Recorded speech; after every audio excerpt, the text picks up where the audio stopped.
Hey guys, Captain Dylan Hubbard here at Hubbard's Marina with another live stream fishing show. That's right, we are getting started on our live stream show. It is Sunday night. Thanks for tuning in, guys. We're going to get started here on Facebook. Hey y'all, Captain Dylan Hubbard here at Hubbard's Marina. Thanks for tuning in. It is time for our live stream show. That's right, our Hubbard's Marina live stream fishing show is on now. So thanks for tuning in, guys.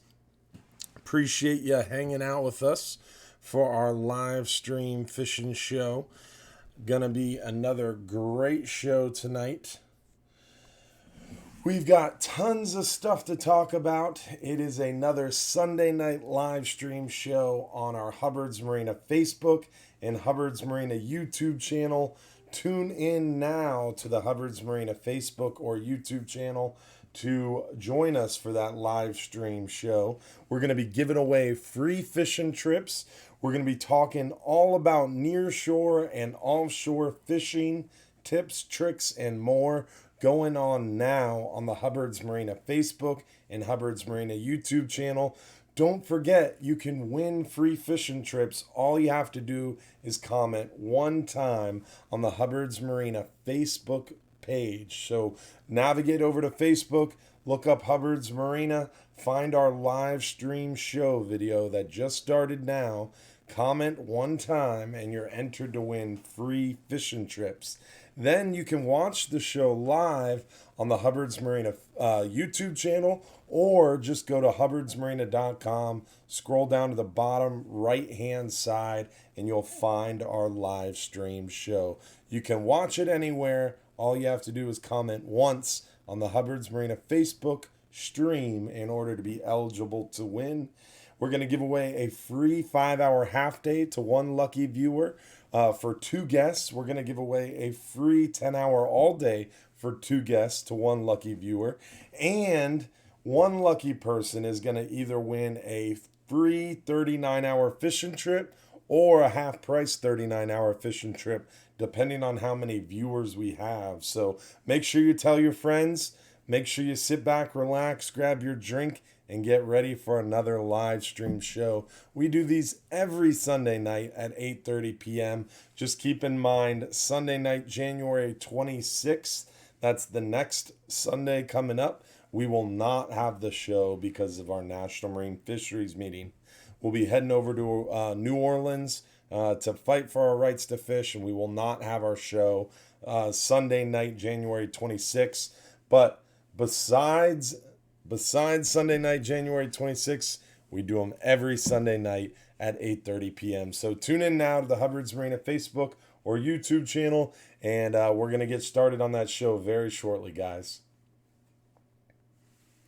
So, for those of you already watching, if you are watching live Sunday night, January 19th at 8:32 p.m., you are in the right spot, y'all. Thanks for tuning in. We're going to get rolling on our show very shortly. As always, we just need a few minutes here to get things set up. And once we're all set up, then we're going to go ahead and start up our show. So give us a few seconds, and we're going to be rolling. So first things first. Oh, let's see if we can get this going. There we go. Got it going. So we are going to distract you with some great photos as I get set up here.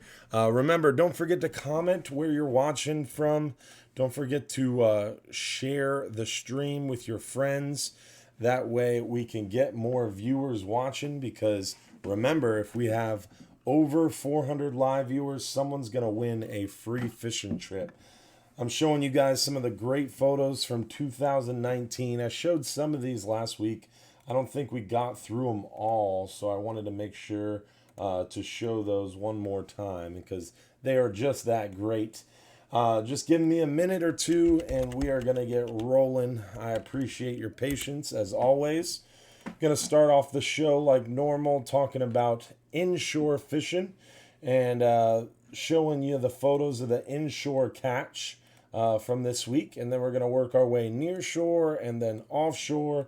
And then we're going to answer your fishing questions, comments, and whatever else you guys want to talk about. So hopefully you guys have some questions for me. Hopefully you guys are ready for another great show. Don't forget to comment where you're watching from. Don't forget to share this video on your timeline or in your favorite fishing group. And then don't forget to like our page, Hubbard's Marina. Don't forget to like our page. If you're watching on YouTube, please subscribe to our Hubbard's Marina YouTube channel. We are trying to grow our YouTube channel at Hubbard's Marina, and we could use your subscription. So please don't forget to subscribe to us on YouTube. Also, keep in mind, guys, we do have a Snapchat now. You can look up Hubbard's Marina on Snapchat and follow us there.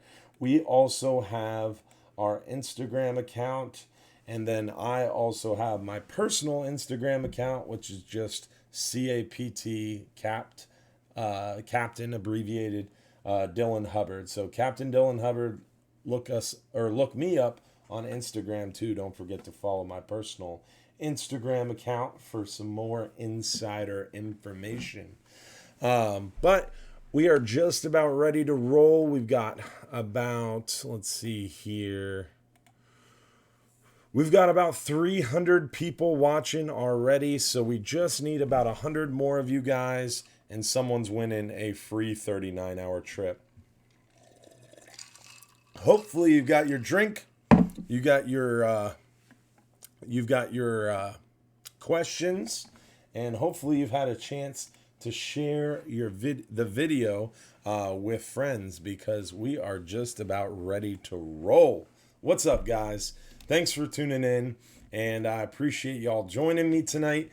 I am riding solo, so you're stuck with just me tonight. No special guests, I'm sorry, but hopefully you guys don't mind hanging out with just me, because I still got some great stuff to talk about, and hopefully you guys will have a great time talking fishing. We've got lots of good photos to go through. We've been catching some nice fish for sure. Been a lot of good stuff going on here at Hubbard's Marina and around our area too. So we're going to get right into this with our inshore catches. Our recent inshore fishing has been pretty good. That weather warmed up a little bit for us, and it definitely brought out those predatory fish. And this coming up week, I definitely want to talk about the weather. Let me make a note of that so I don't forget, because we definitely need to talk about the weather, because the weather is definitely interesting this coming week. So I'm going to make a note of that so we don't forget to talk about the weather. But let's get into the inshore fishing. So inshore lately, these redfish have been biting well for sure. We've been seeing a lot of redfish action. Redfish have really liked those cut baits. Those cut dead baits lately have been kind of working best for the redfish, especially around those residential docks and the mullet schools out on the flats. My buddy Glenn, who fishes with our bait guy, Brian and Eric Whitted, Glenn is definitely a redfish whisperer.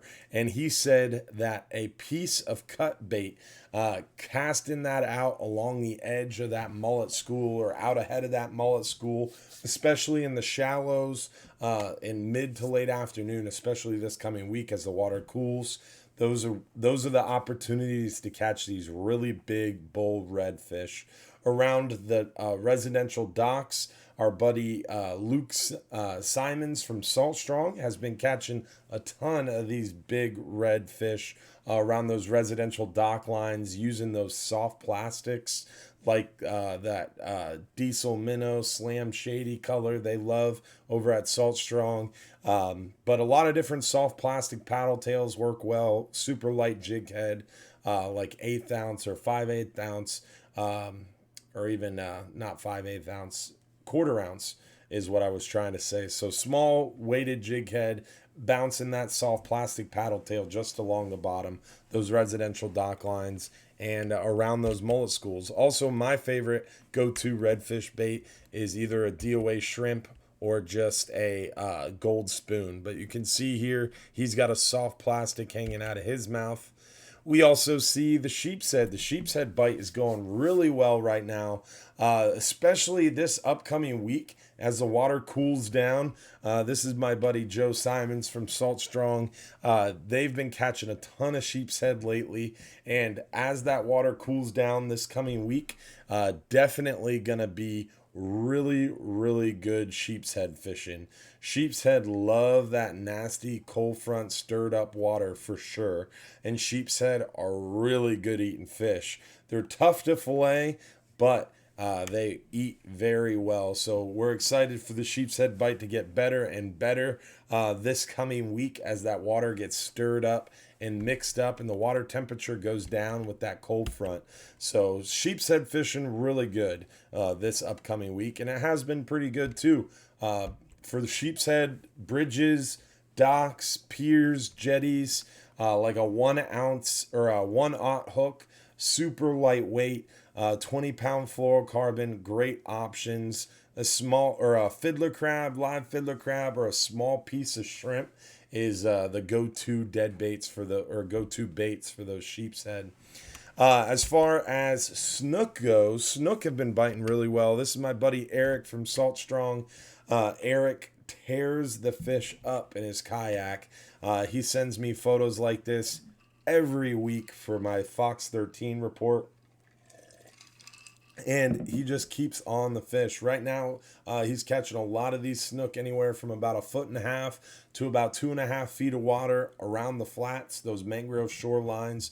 We're seeing some snook around the passes too. There was a young angler today out on our dock. I was super busy in the office, so I didn't get a chance to talk to him. But it seemed like every time I looked up from what I was doing at my desk up to the security cameras, he had another snook on the dock he was unhooking. So definitely caught a lot of snook today off the dock here at Hubbard's Marina using those live shrimp is what that young angler was using. Eric likes the soft plastic lures. You can see behind his head, he's got one of those Salt Strong Slam Shady paddle tails rigged up on a very light-weighted jig head. Great option for those snook. Pretty much snook, redfish, trout, almost all inshore game fish right now. Those soft plastic paddle tails are a great option because the water's a little chillier. They're a little bit more opportunistic. They're a little bit more lazy. They like a slower moving bait. So those soft plastics bouncing along the bottom or just above the flats is a great opportunity to catch those nice predatory fish. Just keep in mind, snook, redfish, and trout are all closed to harvest. You cannot keep any snook, redfish, or trout until end of May 2020. So end of this upcoming May, they're going to reevaluate those closures and see if they're going to keep them going or end them. So we'll see about that. We are up to about 350 live viewers. We still need about 50 more guests, guys, until someone's getting a free 39-hour trip. So don't forget to share the video with your friends. Don't forget to call and text your buddies. Get them online because we need about 50 more live viewers. Some more snook. A few of these great trout. The trout bite's been really good. Again, soft plastic paddle tail hanging right out of the mouth. I know I'm kind of beating a dead horse, but that seems to really be working well. Those trout are a lot of fun. Lighter tackle, edges of the grass flats, sandy potholes of the grass flats, around the bridge lights, the residential dock lights at night. My favorite thing when I was younger in my little skiff was skipping around to the residential dock lights this time of year. They hold a lot of trout. One of my favorite areas was like Terra Verde area, Blinds Pass area. At night when the water's moving, you look at those dock lights and the trout are just stacked up, busting any passing Shrimp. Shrimp is the word I'm looking for. But let me show you something real quick. I've talked about this a few times on our Fox 13 show, and I've talked about it a few times in passing on our live show, but I wanted to show you guys real quick. If you're an inshore fisherman, or better yet, if you're an offshore fisherman who inshore fishes a little bit, or if you're not an expert, this is a great tool under fishing trips on our website, hubbardsmarina.com. Under fishing trips, you can scroll down to the weather links page. I'm going to zoom in a little bit so you can see this a little easier. So under fishing trips, scroll down to the weather links page. I got to scroll out a little bit. All right. Too far, but you get the idea. Weather links page. Navigate to our weather links page. Once you're on the weather links page, you can scroll down to our tides and salooner information.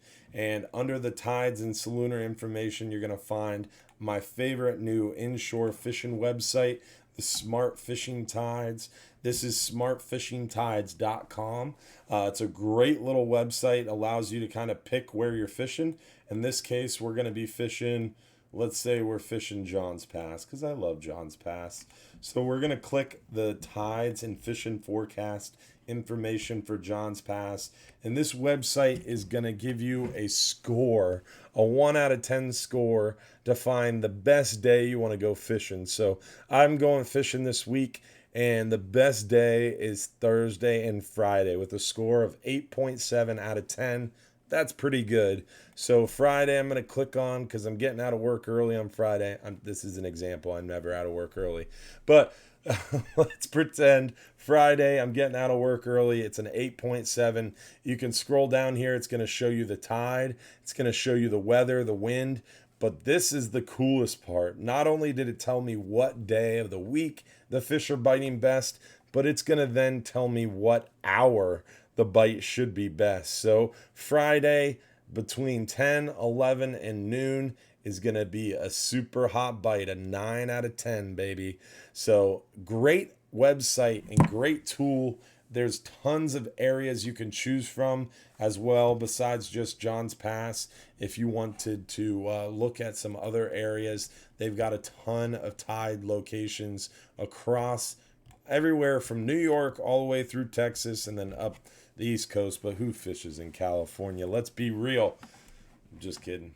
Hopefully we have some California people watching, and I apologize, but long story short, it's a great website if you're fishing inshore or from shore or in a boat in the back bay. Great tool, great website to get a lot of helpful information. All again located on our website, hubbardsmarina.com. Let's look near shore. Let's see what we caught near shore. And I can't tell you enough how great this hogfish bite has been. Holy moly. We've been slaying the hogfish. The 5-hour half day today caught 8 or 9 keeper hogfish. I don't remember exactly how many, but it was a lot. And we are actually sometimes catching more hogfish than gray snapper.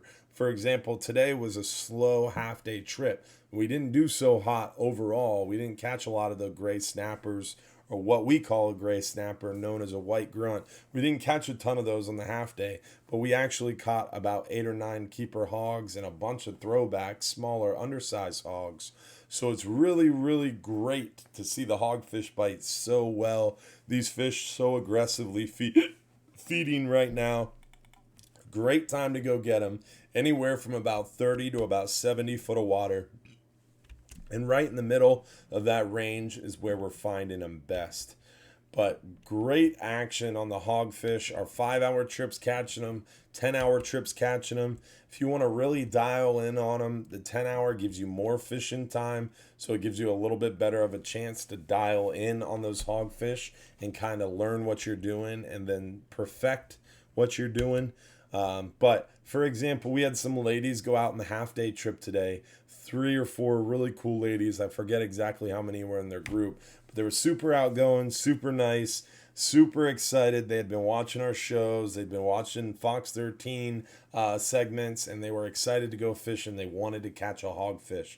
They came back in, and I think 3 out of the 4 of them had caught keeper hogfish. So it was really cool to see the hogfish bite going so well. Someone can come out and say, I want to catch a hogfish, and they can get with the crew and captains and get the right tackle set up before the trip and go out there and be successful. So really cool to see the hogfish bite going so well right now. We've been catching a ton of them. Even on the Hub private charters have really been doing well on the hogfish too. So 5 hour, oh, I don't know how that got in there, but it was a beautiful sunrise this morning if you missed it. There's a quick little peek at the rig. This is the knocker rig setup. So we're using about a 1 ounce lead and about 4 to 5 of these 8mm red beads in between the egg sinker and our 3 to 4/0 hook. So that's our knocker rig setup that we're using to be super successful on these hogfish. I think it has a lot to do with the sound. Those beads clicking together under that weight, it just mimicking that crustacean on the bottom, and it gets their attention and gets those hogfish chewing for sure. So either the knocker rig with about 4 to 5 of those 8mm red beads, or a naked ball jig, or just a jig head seems to work really well. So that's kind of our method to the madness as far as hogfish are concerned. But a spinning rod really helps. About a 4,000 series spinning reel, about 25 to 30 pound braided line with about a 10 to 15 foot piece of about 30 pound fluorocarbon on top of that braided line. Then the 1 ounce egg sinker, your 4 or 5 red 8mm beads, and then your 3 to 4/0 hook. Or you could tie up one of these naked ball jigs. This is the naked ball jig right here. Really, really great option to catch these hogfish. It's got a main hook, which is a little larger, then it's got a little smaller teaser hook to it. And you're going to catch the hogs on the smaller hook and the bigger hook too. I've even caught multiple fish at one time with these naked ball jigs. But normally that's a little bit more like those porgies and grunts when you're fishing for those guys. But I put a little piece of shrimp on both hooks, and it works really well. Some of our regulars live and die by these naked ball jigs. They swear by them. We go through a ton of them because people like them and they work so well. But also the knocker rig, or just simply a jig head will work as well. But catching a lot of these hogfish for sure.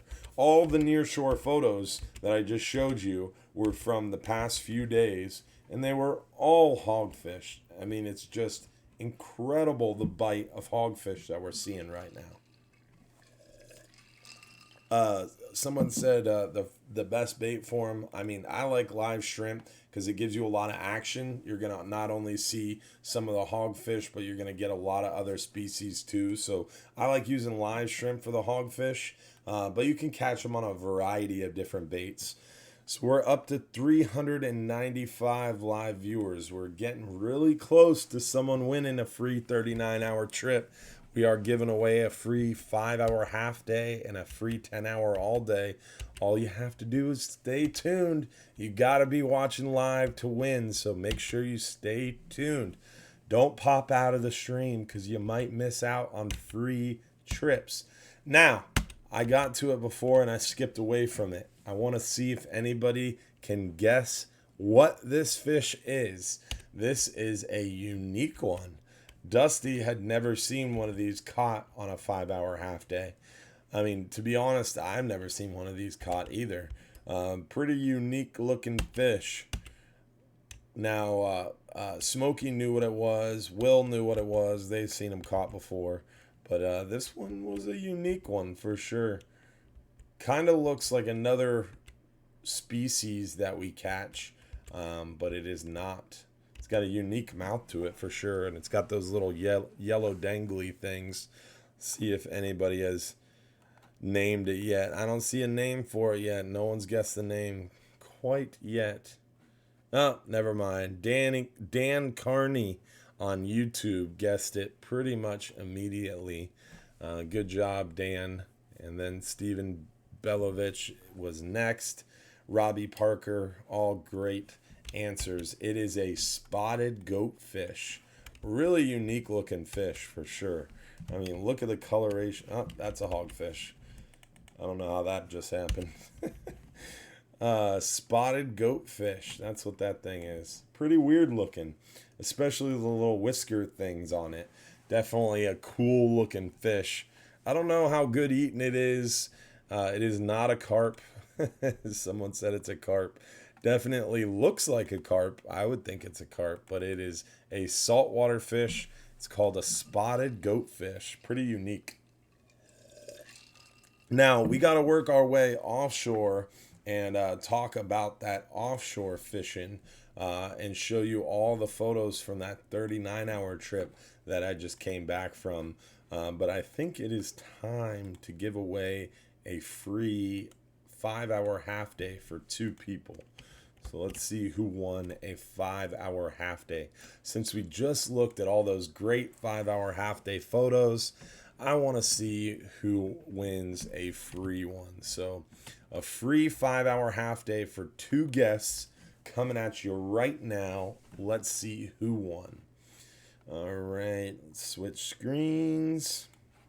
All right. Who won a 5-hour half day? Remember, you do have to be watching live. So if you're picked as the lucky winner, oh, look at that. He just came back from the 5-hour half day and he's ready for more. Well, you just won a free one, buddy. So thanks for watching, Antonio Torres. Again, you got to be watching live. So if you're watching live, Antonio, how you claim your free trip is all you have to do is text us at our main office number. So that's just 727-393-1947. You can text us at that number anytime and text me your name and your home address and what trip you won, Antonio Torres, and we'll get that certificate mailed out to you, brother, for that free 5-hour half day for 2 people. So thanks for watching, Antonio. We still got more trips to give away. If your name isn't Antonio Torres, don't worry. We've got tons more great trips to give away. We've got a 10-hour all day for 2 people, and we've got a 39-hour fishing trip. And at this point, we are up to 425 live viewers. So someone is winning a free 39-hour fishing trip as long as they are watching live and they text us their name and home address quickly after they are chosen as the lucky winners. So make sure you're staying tuned and make sure you text us right away if you're picked as that lucky winner. So Antonio Torres, make sure you're texting us 727-393-1947. All right, let's get back into these photos and we're going to work our way offshore. And then I've got a special set of photos for you guys. Since some of you have been asking, I wanted to deliver. So we got a special set of photos after we talk about this 39-hour trip that we just went on. So, bam! Mr. Leo Smith. Man, what a monster red grouper Leo hauled up on that 39-hour fishing trip. Zoomed in. There it is. Monster red grouper. I don't know where the other one is. I'm sure we'll run across it, but really, really big, beautiful fish. We are catching some of these really big red grouper on our 12-hour extremes and our 39-hour trips, fishing out there in the deep water. Right now, because gag grouper are closed, what we're doing is we're hunting those mangrove snapper where they're biting really well out there closer to about 180, 200, 220 foot of water. We're finding huge red or mangrove snapper, and we're doing really well on them. The mangrove snapper bite was incredible on this last 39-hour trip. I caught a 2-day limit in less than 6 hours. It was an incredible trip. Then during the day, what we did was we worked out deeper and we hit different areas for the red grouper and the scamp grouper, and obviously it paid off with some of these fat red grouper, and wait till you see some of the scamp grouper we caught. And because we were out deeper, we not only caught those big fat red grouper and scamp grouper, but we ran across some of these big, huge vermilion snappers, some 22, 23, 24, and even 26-inch long vermilion snapper that were huge. They were very, very large vermilion snapper. Plus a bunch of yellowtail snapper. We got into a great bite of yellowtail snapper at night during the trip, and then again during the day as well. So some great yellowtail snappers, some big vermilions, and the monster mangrove snapper. We caught a lot of 5, 6, 7 pound mangrove snapper during the trip. It was a really, really good bite. This was one of many that we caught, or that I caught through the night. It was a great time. You can tell my cousin Garrett was behind me. There was probably a dozen mangrove snapper on the ground between the two of us. It was awesome. We were creating mountains of mangroves for sure between the two of us. Here's another look at that big red grouper that Leo Smith caught. Just a monster fish for sure. And there's one of those big scamp we were talking about. The scamp grouper were biting on little strips of squid, on small live pinfish. A few guys got them on the diamond jigs. Those scamp like something unique, something off. I hooked a nice one on a big live shrimp. The small pinfish were working well. The little, someone was using small whole squid and catching those scamp. So just got to be using something a little unique, a little different, and those scamps will bite. They do like a little lighter tackle. I was doing really well getting bites around 30-pound fluorocarbon, 40-pound fluorocarbon. Pretty much the whole trip I was using about 30, 40, 50-pound fluoro because gags are not open. So why use heavy tackle when I can lighten it up and do really well on the snapper species? So all night long I was fishing like 40-pound mono or 40-pound fluoro and doing really well. And then I had a rod rigged up with 30-pound fluoro and a little smaller hooks. So I'd start the spot with 40-pound with 6/0 hooks.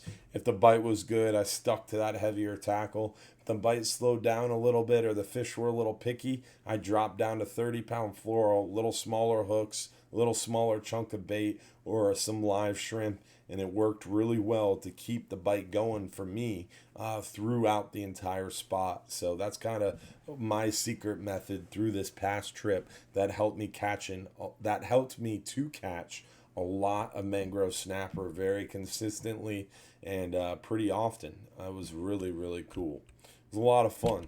Put all this to good use. And another big old scamp grouper. Those scamp are some of my favorite eating fish. This is a funny photo of somebody on the boat. Everybody always likes to go up in the pulpit and do the Titanic thing for some reason. But the reason I kept this photo in there was to show you how great the weather was. Absolutely flat, calm, gorgeous, beautiful weather, beautiful fish, awesome bite. The bite just wouldn't quit. It was a great time. And it wasn't a bad current either. So this 39-hour trip in January, super light load. It was a great time. And Will called it. If you were watching the show before, Will even said this is probably going to be one of the best trips. Just like last year, that January full moon was a killer trip. We did it again this year. So definitely think about those early January trips around that full moon for next year, because you don't want to miss out on that type of fishing. It was a great time. Got some big gags, some big red snapper. Unfortunately, had to catch and release these guys, but they were nice to take photos of and get back into the water healthy. Some big old mangroves. Even a blind squirrel can find a nut. This is my buddy Mac, and that's his wife Deborah to the left. They did really well. Mac just started fishing with us and has gotten the hang of this mangrove fishing quickly. You can see there's another big shot of the big vermilion snapper we were catching. Rich Golis came out fishing with us. He did a lot of fishing, not so much catching. He did a great job, but he definitely I caught more than him. And look at the size of that mangrove snapper. He's not even long arming it. You can see his elbow is bent behind that fish. It was just a monster mangrove. And we caught tons of Almaco jacks too. So not only big vermilions, big yellowtails, big mangrove snapper, but a lot of big Almaco jacks too. Big porgies. A lot of people say, well, if gags are closed, I'm not going fishing. Well, you can see from these photos, there's plenty of other fish that we're catching and keeping. And it was a great time out there on the water because the boat's not full. When red snapper are open, when it's gag grouper season and the gags are biting well, when the amberjacks are open, the boats get more full. Whereas this time of year, we're catching tons of fish, having great trips, and killing the fish. And here's another shot of that beautiful weather. I said it was going to be nice. Will said the fishing was going to be great. We talked about it on the show, and we only had about 30 people join us, and we took advantage of the light load and killer fishing. It was a great time. Can't talk well or highly enough about it. It was fun fishing with my cousin Garrett. He did a great job putting us on the fish. Now, this right here is not a red snapper. That is not a red snapper. This is a silk snapper, also called a yellow eye snapper. Now, the big difference here is the black. It's got a black line on the trailing edge of that fin. Now, it's really, really hard to tell in the photo. In person, it was very clear. There's a black line here right on the leading or trailing edge of his tail fin. Again, you can't really see it in the photo, but I promise it was pretty pronounced. Now, also you can see the yellow eye, the yellow, iris? I don't know what the white part of the eye is called, but super, super yellow, came up super yellow. And he's got orange in his lips, and he's got more of an orangish pink pectoral fin. Whereas a red snapper, for comparison, I've got another photo of a red snapper right here. A red snapper, where was it? Oh, right here. So a red snapper in comparison's got a real red, pink pectoral fin and bottom fin and anal fin. And they've got like almost a whitish, clear, sometimes pink outside of the eye. And that is a terrible example, because it looks black too, but they don't have that big black line on the trailing edge of their fin. Let me find another red snapper photo.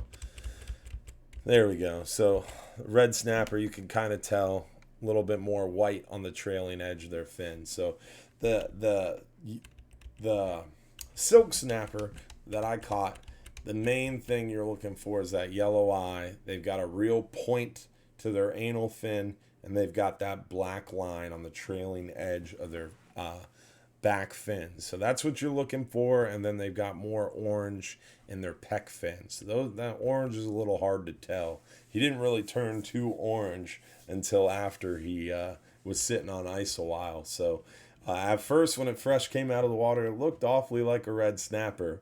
I knew what it was, and I swear I knew what it was, but then some people started saying, no, that's a red snapper, you got to throw it back. That's when I started second guessing myself, but I'm glad I kept it because it was for sure. There's another photo where you can see the orange in there, but definitely was a silk snapper. It was verified by FWC, and let me tell you, it was very good eating. And here's a photo of the catch, or my catch at least. Some really nice mangrove snapper. There's a few average size mangroves in there, and they look like they're just barely legal because the average size of the mangroves was just so large. Some big vermilions mixed in, and some porgies down at the end of the table, and then one big mangrove along with that big yellow eye or silk snapper. And I kept these photos in the mix because I just wanted to show you guys. This was photos by the man, the myth, the legend, Rich Golis. So this was one of the great photos of one of my biggest mangrove snapper that Rich took for me. Another big mangrove snapper that Rich took a photo of for me. And then we go back to the photos that I took during the trip. And Rich, I don't know where you were at, dog. There's a photo I took during the trip. But then we go back to Rich's photos for comparison. Where was Rich's photo? Oh, there it is.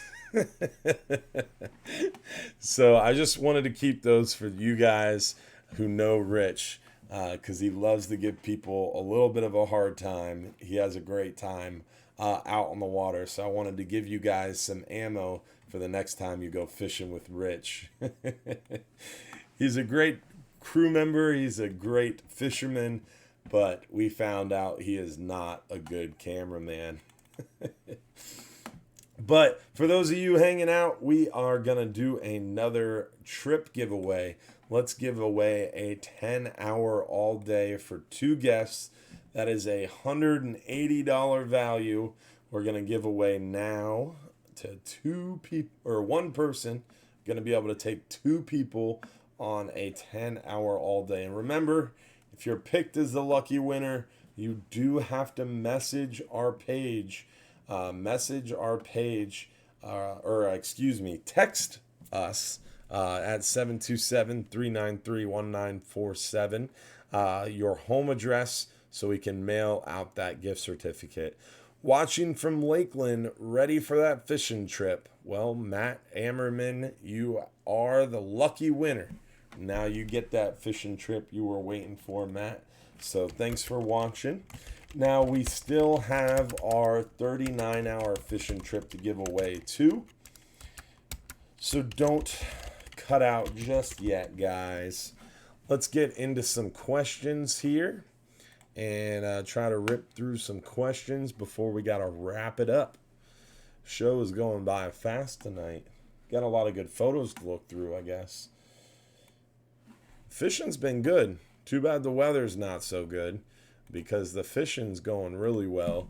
If you go to our website, hubbardsmarina.com again, on our website under fishing trips. Under fishing trips, you can scroll down to the weather links page. We're going to take a peek at the weather so you can see what I'm talking about. We've showed the weather in past live shows, so don't worry, I'm not going to spend a lot of time on it. But if you look here at the weather, you can see the graph. There's not much reprieve from the high winds. Pretty much blowing 20 knots for the next 4 or 5 days. 20 knots or more. So this is the offshore, very deep water forecast. Starting to be 6 foot Monday, 6 foot pretty much Tuesday, 7 foot Wednesday. And then it's finally getting back below 6 foot Thursday. Calms down Friday night and into Saturday finally, before another little cold front comes through. So gonna be a bumpy week. We're gonna go back to our weather links page and pick the inshore forecast, and it's a lot of the same. Inshore, this is Egmont Key, so this is 16 miles from Johns Pass, about 10-12 miles from shore. Tomorrow's 4.5, almost 5 foot seas. Tuesday's 4.5 foot seas. Wednesday's 5 foot. Thursday is 3.5. Finally calms down a little bit. Friday's back up to 4.5. Then Saturday we get a little reprieve, a little nice Saturday. Doesn't really calm down offshore until Tuesday. Closer to shore, it calms down Monday. So literally 7 days of unfortunately stronger than we would like weather. So gonna be a long few days for us here at Hubbard's Marina. Give us some unfortunate time to catch up on some schedule maintenance and get ready for our spring break, which is right around the corner. So if you're local, if you like to fish with us a lot, you like taking advantage of those lighter load trips, you don't have much time left. Right about mid-February, we start getting a little busier. And then March, April, and into even into July. June, July are the busiest months of the year at Hubbard's Marina. So if you want to get out on a 5-hour half day, 10-hour all day, really recommend you do it at the end of January, the beginning of February. So the next couple weeks is your opportunity to go if you want to avoid those crowds. Go during the week, lighter loads for sure, and go sometime before Valentine's Day, because once Valentine's Day rolls around, we start getting a little busier. Spring break, people start showing up. And then once March is here, it's super busy. March, April, and then it slows down a little bit the first part of May, and then it picks right back up for summertime. So definitely, if you're thinking about going in March, April, June, July, book early because those spots do fill up quickly. Let's get into some of the questions. Where do my questions go? So we talked about the weather. One thing I wanted to mention too, someone asked about it, was the price changes. We do have some price changes coming up on our fishing trips. We are increasing prices a little bit. Not too bad. We haven't changed the fishing prices in like 4 years, 5 years. It's been a little too long. So we gotta pay our crew and captains well to keep those guys around. Gotta continue to pay these fuel bills. We've been going a little further, getting out there a little deeper to those hogfish, and we gotta continue operating. So fuel prices have gone up, stuff like that. We gotta increase prices a little tiny bit. Long story short, though, it's an easy price change. What that means is it's going to go into effect soon. We're going to let you know about it. I'm letting you know about it now. And as long as you book your trips ahead of that price change, for example, I'm thinking sometime this coming week, probably the end of this coming week is when we'll institute the new prices. And as long as you book your trip ahead of that date, you'll have the old price or the current price locked in. So, for example, if we're going to change the prices January 24th, if you book a trip January 23rd for end of the year, December, you're locked in at the price today. But if you wait and the price change goes into effect and you book a trip, your new trip will be booked at that new price. So if you're thinking about booking a trip for March, April, June, July, August, September, October, November, December, you might want to book it in the next few days so that way you lock in that trip at the current prices. So I did want to make sure I made mention of that. And we'll have more information coming up on that on our Facebook, YouTube, Snapchat, Instagram. So make sure to follow us on social media so you stay in tune to that information. Also, a quick reminder that this upcoming Sunday, January 26th, we do not have our live stream show. Whenever you remember to, if you go to Facebook and you are on Facebook, you can search on Facebook. Just type in that search bar up top, Hubbard's Marina, and you can find our page. When you find our page, there's the events tab on the left. If you're using a phone, on the bottom right, there's a little toolbox you can click on and click the events page. Under the events page, you can see our live fishing conversation Q&A, and it actually has the dates of when our show is. So it's really obvious, hey, we've got a show January 19th, and then it skips a Sunday to February 2nd. So that is a great tool to keep you in tune with what's going on. If you ever try to tune in and you can't find the show, it's a great place to find what's going on and why we don't have a show. Also, it's right on our website under fishing trips. You can find that information as well. Debbie Light asked, are gag and amberjack seasons already set? Reds too? Yes. The 2020 fishing schedule is already out. Now, that is our schedule. The National Marine Fisheries Service, the federal regulations, those can always change and fluctuate. But right now, we have a good idea of what the 2020 fishing regulations should be. And apart from in-season closures or quota closures, we know that red snapper should be open June 1st. So to sometime the first week of August, hopefully around August 6th is what I'm betting on, but I don't know. The other thing is gag grouper should be June 1st to the end of the year. We should have amberjack.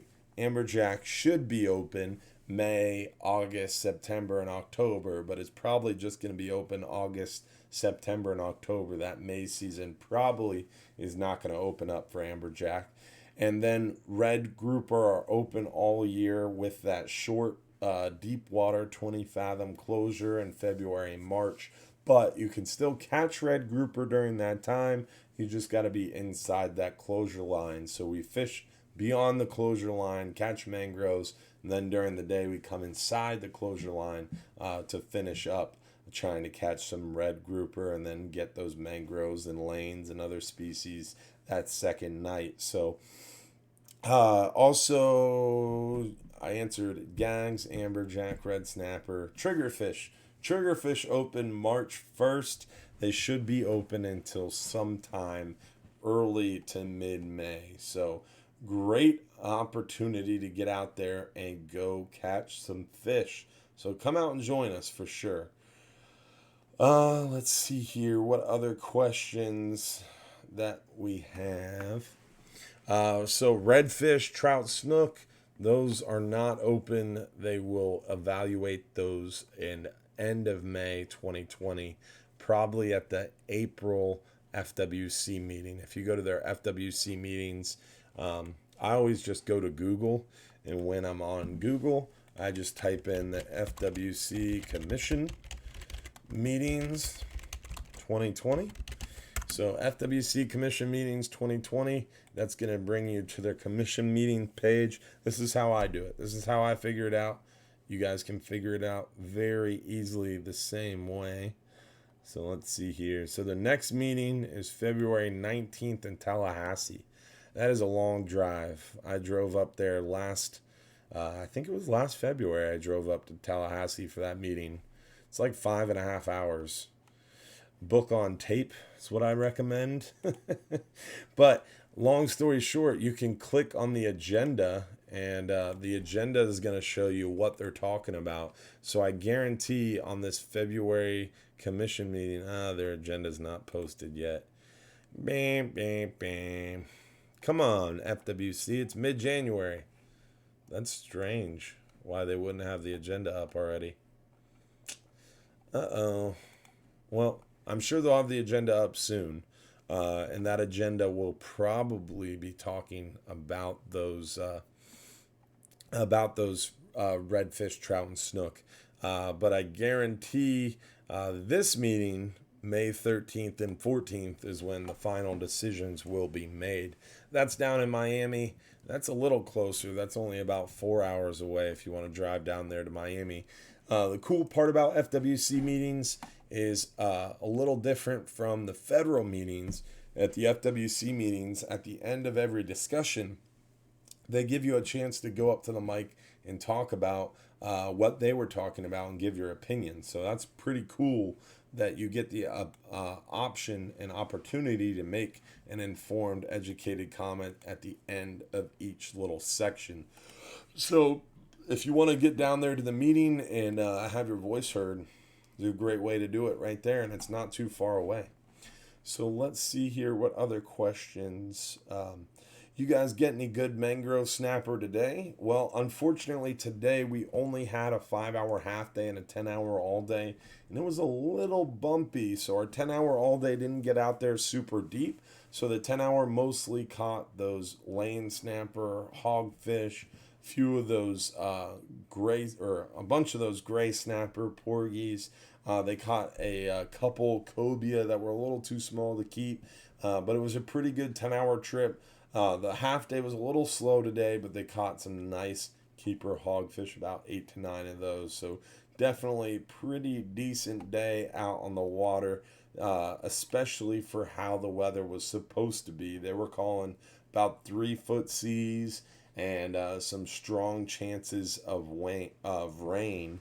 And luckily, they didn't get rained on at all. So that was pretty lucky that the rain stayed away for us. And it ended up not being as rough as they were calling for, which is nice. Another question was, yo, deep drops, what's the deal? We are not doing deep drop fishing. That's the deal. We have our 39-hour trip. We have our 44-hour trip. We have our 12-hour extreme trips where we're fishing 120 to 250, even upwards of 300 foot of water on those trips. And we catch tons of fish, literally mountains of fish. And we have tons of people that want to go out and join us. And the great part about a 39-hour trip is it can be 6-foot seas and we can still go because it's an advanced angler's trip. We're really good about telling people, hey, this is what the weather's doing. We have a bunch of advanced anglers that still want to fish, and we can take them in 4, 5, 6-foot seas on a 39-hour trip or 44-hour trip. On a deep drop trip, you cannot fish in 4, 5, 6-foot seas because you're fishing 1,000 foot of water. It's already hard to feel the bite when it's flat calm, let alone 3-foot, 4-foot seas. So the problem with deep drop fishing is we have customers that plan for a year to go fishing. They go out and buy an electric reel for $400, $500, $600. They buy a rod. They buy deep drop tackle. You've invested $500, $600, $700 for a fishing trip. Then we come to the day of the trip and we've got 10, 12, 14 people pumped to go out fishing. We've turned away 30 other people that would have gone on a 39-hour trip. We turned them away to take these 8, 10, 12, 14 people out, and all of a sudden the weather's 3.5 foot. We could have taken those 30 people on an overnight trip, a 39-hour, and made 30 people very happy, could have caught a mountain of fish, and our crew could have been working, and we got to turn 10, 12, 14 people away, upset, pissed off. They just spent a year planning. They just spent $1,000 in tackle to go deep drop fishing, and because it was 3.5 foot, we had to cancel. So deep drop fishing isn't for us. It doesn't work for our business model. We catch tons of fish on our 39 and 44-hour trip. We make tons of people happy doing it, and that's what we're sticking to. If you want to do a deep drop trip, we can put one together for you. We catch tons of fish on our deep drops, but we're just not offering a public deep drop trip. Sorry about that. So that's the answer to that question. Let's see here. What other questions? Mike Upham said, Dylan, what pound braid do you use on your Saltiga 50 LD 2-speed, and what is the max drag? I like fishing 60 pound braid on my Daiwa Saltiga 2-speed. That is my favorite reel. It's a really good all-around setup. It's got 40 pounds max drag, but Daiwa is famous for underrating their reels. So the Saltiga LD50 2-speed is rated for 40 pounds max drag. I guarantee it, judging by the scars on my hands from pulling line out of that reel, that it's probably closer to 45, almost 50 pounds of drag. So it's a really nice, smooth, beautiful reel. Caught a ton of fish on it, and I like 50, 60 pound braid on it because someone asked me that the other day, and basically in my mind, you got to look at how much drag your reel has. If your drag is rated to 30 pounds, why put 60 pound braid on your reel? You're never going to need 60 pound line. You could catch a 300 pound fish. If your reel is only going to hold 30 pounds of drag, you only need 40, 50 pound line on that reel. That's the most you need, because it's not going to break even if you got a 200 pound fish, because your reel, when it gets to its max drag, it's going to let drag out and your line's not going to separate.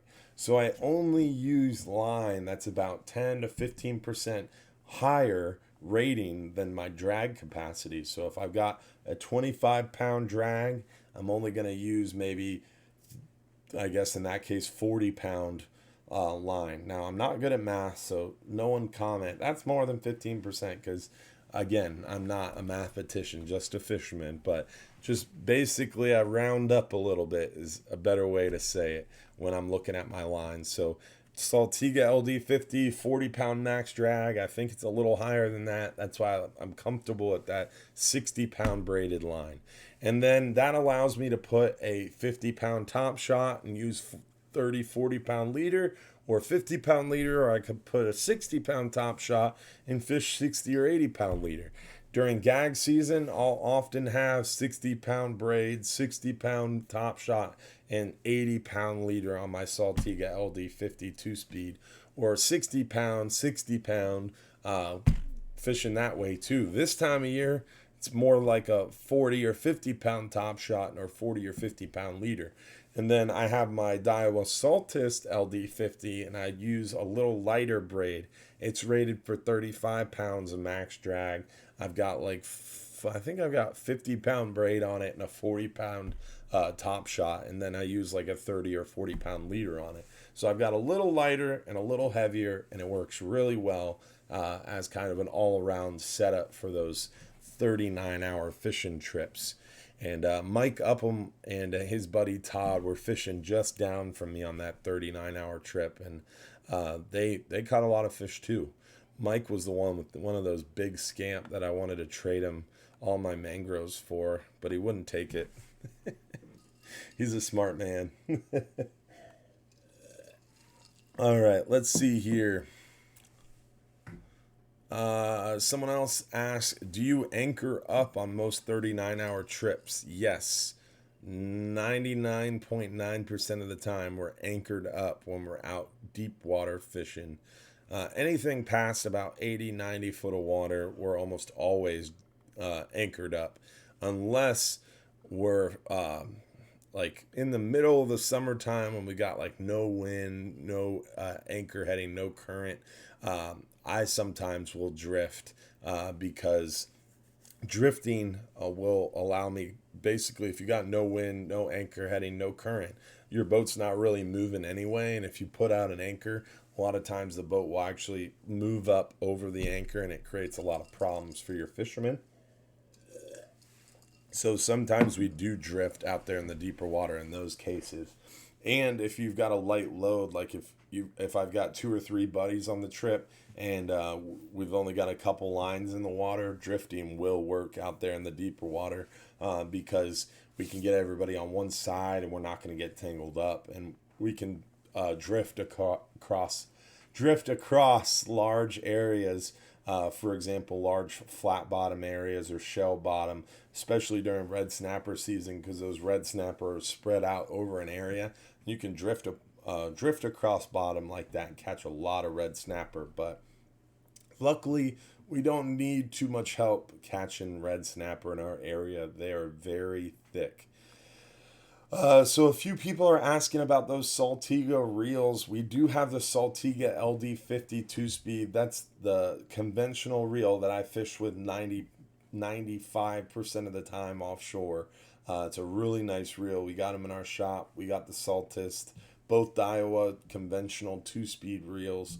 We've also got the Daiwa Saltist spinning reels, and they also make a Daiwa Saltiga spinning reel. That was the spinning reel I was using on the trip too. Really, really great tackle from Daiwa, and we got a lot of it in our shop. If you want to come see it, along with our custom bull bay rods too. So definitely come see those options. Now, Corey Nelson asked a great question. Do you ever fish with this spinning rod and reel setup?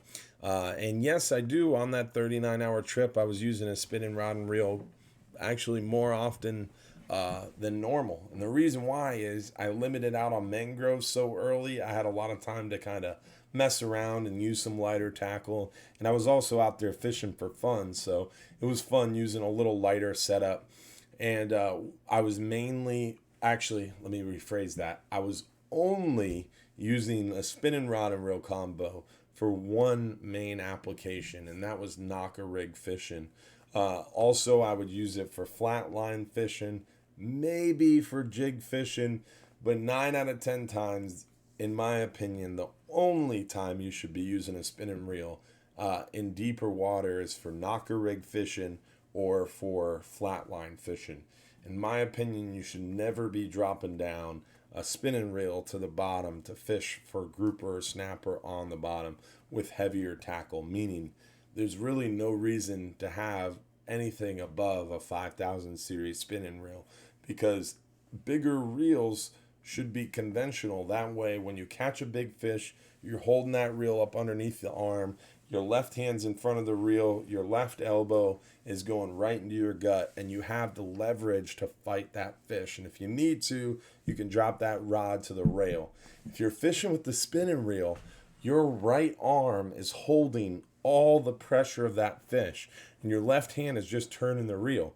Whereas with a conventional reel, both arms are lifting up, your body, your back, everything is working together to fight that fish. You've got more leverage, you've got more power, and thus you've got more control over the fish. So a conventional reel, in my opinion, is exponentially better suited for catching fish more efficiently, more effectively, and more consistently when you're bottom fishing for grouper and snapper out in deeper waters. So, in my opinion, always go conventional if you're fishing for quality fish on the bottom. Now, if you're knocker rig fishing, which means if you're using a ½ ounce, 3/4 ounce, 1 ounce, super small weight, and you're just floating bait down up in the water column, you got to use lighter tackle.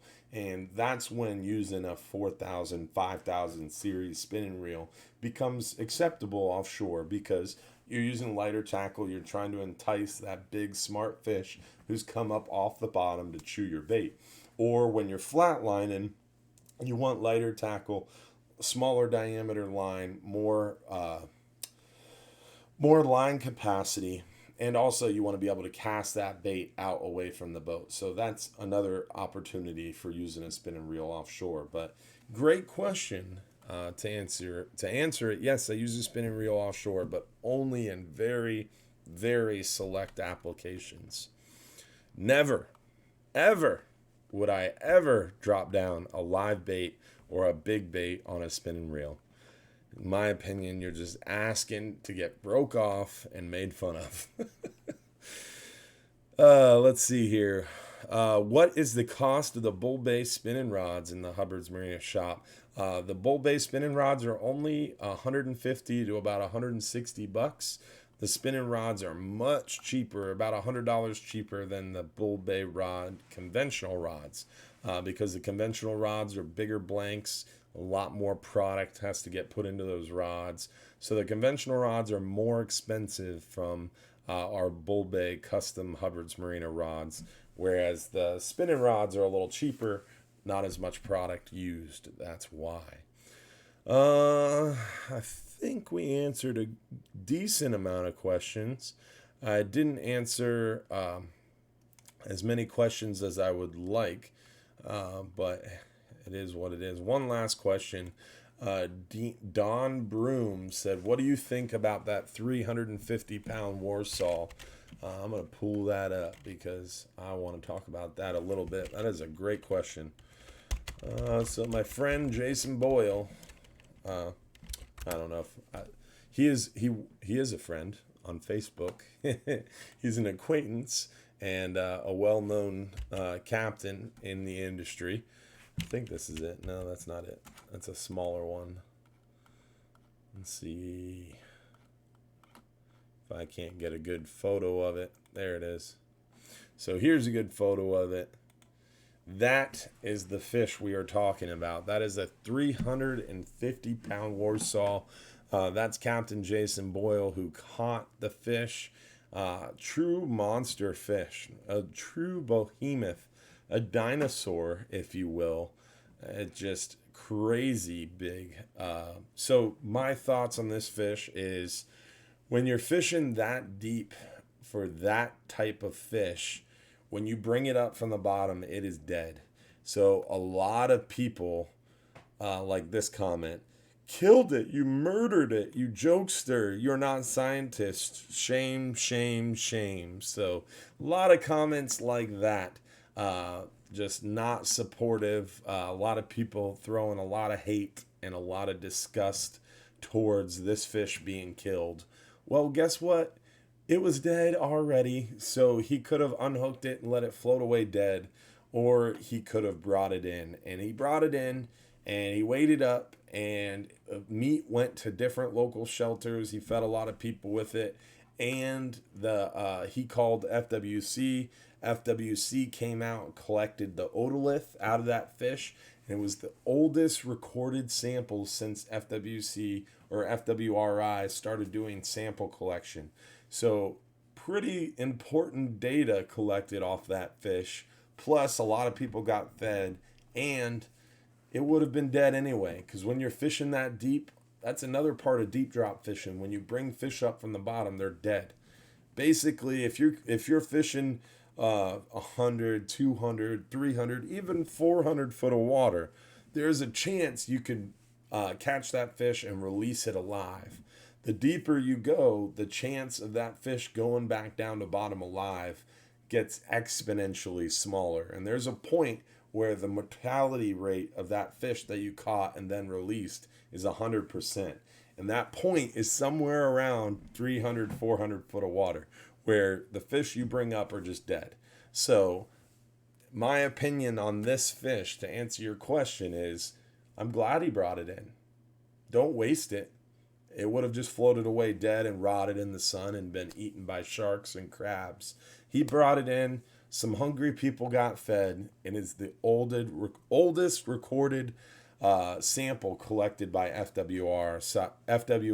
So big shout out to him for contacting FWRI and letting them come collect the otolith out of the fish that he didn't have to. So he contacted the FWC. He got the scientists involved. A lot of hungry people got fed. So my opinion on the fish is good for him. I'm a little jealous. That's a once in a lifetime catch, and I'm not envious of all the hate and ignorance that surrounds a catch like that. Because I remember we caught about a 10.5 foot bull shark, and Captain Anthony was young and ambitious, and he killed it and brought it in completely legal, completely able to do it. The client was happy as could be. The client wanted to do it, and Anthony made the client very happy. It's something he never forgot. That client still comes back to this day and talks about that fish that we got for him. But the amount of hate and the amount of mail that I got, and literally a kindergarten teacher had her kindergartners write handwritten cards in crayon. The cutest thing ever. But they were telling me how much of a terrible person I am and how I don't deserve to live because we had killed this shark. So I don't envy that part of a catch like this. But as far as what do I think of a fish like that? Good for him. I'm glad he brought it in. I'm glad that science got a hold of that otolith. And I think that's about the gist of it. But thanks for making me give my advice or my opinion on that one. But I think it is time to give away our 39-hour fishing trip and close this one up because I am tired. I've been up for too long, and I gotta wake up early again tomorrow. So let me just double check. So we talked again. I want to remind everybody this coming Sunday night, January 26th, we will not have our live stream show. We will be in New Orleans for the National Marine Fisheries meeting, fighting for your rights to fish. So this coming Sunday, no live show. We will resume February 2nd. Also, I wanted to remind everybody, February 22nd, that is a Saturday. That is our next Bass Pro Shops event day. So hopefully you can join us at Bass Pro Shops. If you've never joined me for a seminar at Bass Pro, I hope you can one of these days. It's a lot of fun. It's a little different from a live show just because it's in person, and you can hang out after and we can talk face to face, and I can answer your questions in person. I can even walk you around and show you some of the tackle that we talk about during the show. So I am posting in the comments the link to that event. Hopefully you can join us for that Bass Pro Shops event. Let me post in the link, or post it in the comments again. So hopefully you can join us February 22nd, 2 p.m. for that Bass Pro Shops seminar. Oh my goodness. Computer is giving me issues. Control A, Control C. There we go.